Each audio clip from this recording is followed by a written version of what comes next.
They couldn't do it under the Communist Manifesto.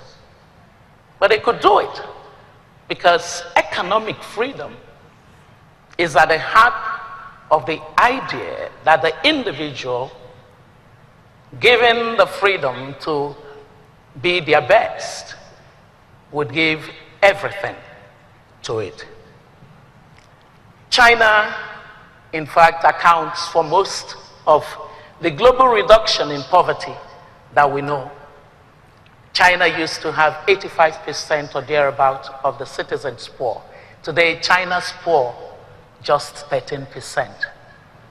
It's a sense that it can be done. Don't you think so? It can be done. China is a perfect proof that it can be done. We love to talk about countries like Singapore. There's a historical recognition of the affinity that we have with them. Similarly colonized by Great Britain. Singapore's story is an amazing story. It's an amazing story of how a nation of people, understanding that it had no significance, not even to their neighbors, who were glad to kick them out of the Malay Union, decided that we have nothing, but there is something that we have. We've got our people.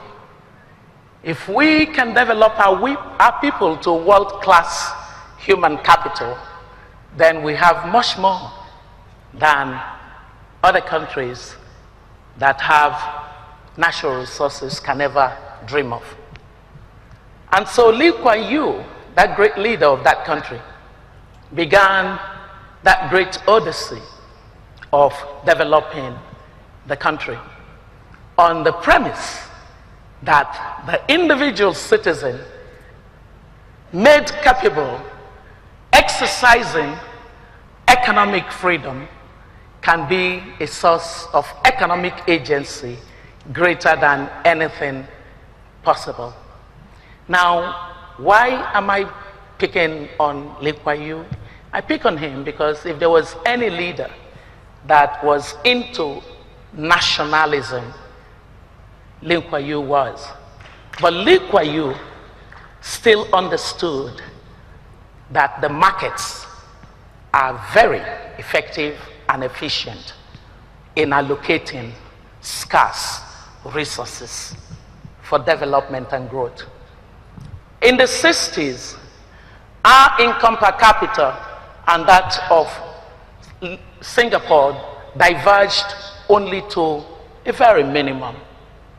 Something like 260 income per capita for Singapore and something like $96 per capita for us, as the case may be. Ladies and gentlemen, by the combination of sound policies, strong institutions, effective and efficient investment, and an economic method that emphasized economic pragmatism, where all the choices of policy were made not on the basis of emotion, but on the basis of hard-nosed analytical and empirical evidence. Singapore built itself to an economy which today has income per capita of $55,000. Nigeria has one of about $3,200. How did the outcomes diverge? It's a relevant question. Many things account for this divergence. There are the clear issues that have to do with the lack of stability in the governance process of our country and the poor governance issues that are related to them. However, I think that something that stands out the most is the way that we have walked the path of the basic economics that underpin the way that citizens behave in any society. We have veered from command and control economies to mixed economy, to command and control economies. And while all of that happened, ladies and gentlemen, we often posted economic growth rates that were less than the population growth rate. Population growth rate at 3% per annum, when it's higher than our economic growth rate in those era of command and control, mixed economy, and all kinds of mixtures of it, we actually were negatively growing, if there is anything like that.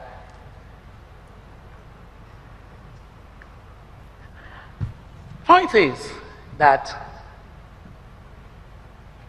it took Nigeria at the advent of the third cycle of democracy, which now has lasted or will last, I think 17 years, or is it 16 years? By May 29th, 1999, we got into the third cycle of democracy. The previous two were an average of 5 years each. The rest of those years were under military rule. An important thing to take from this is the volatility and the instability and the constant change of the underpinning framework and premise of our economic development did not offer us the opportunity to gather moss, as they say, because a rolling stone gathers no moss. However, with the stabilization, relative stabilization of our democracy, and the fact that we embraced market reforms in those early 2000s, and the fundamental pillars of our embrace of market reforms had to do with things like embracing the custom of universal application, that healthy economic fundamentals can determine how healthily an economy can grow.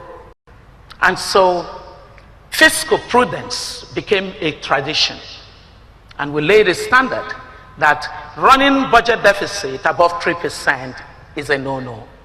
We laid a standard that inflationary trends are a no-no, because price stability is important for you to offer certainty and level of predictability for an environment. People can manage risks. It is much more difficult to manage uncertainties. And we laid a framework that double-digit inflation, no. We're going to keep it at single-digit. We laid a framework that the flexible interest rate, foreign exchange rate, to enable that sense that it adjusts according to the pricing and the productivity within the country. We laid the framework of interest rates, striving through fiscal activities and other monetary policies to ensure that the interest rate would be interest rate that enable access to finance, accumulate savings in order that investments may happen. We laid the framework of sustainable debt management, that debt is not necessarily a bad thing. It becomes a bad thing when you borrow in order to be sorrowful. And so the debt management became well organized to enable transparency, to enable value for every debt that secured, so that the economic benefit of the debt would drive the basis of taking any loan. All of these indicators came together to deliver what we got as a relative macroeconomic stability. That relative macroeconomic stability in those early 2000s became very important as a basic condition for economic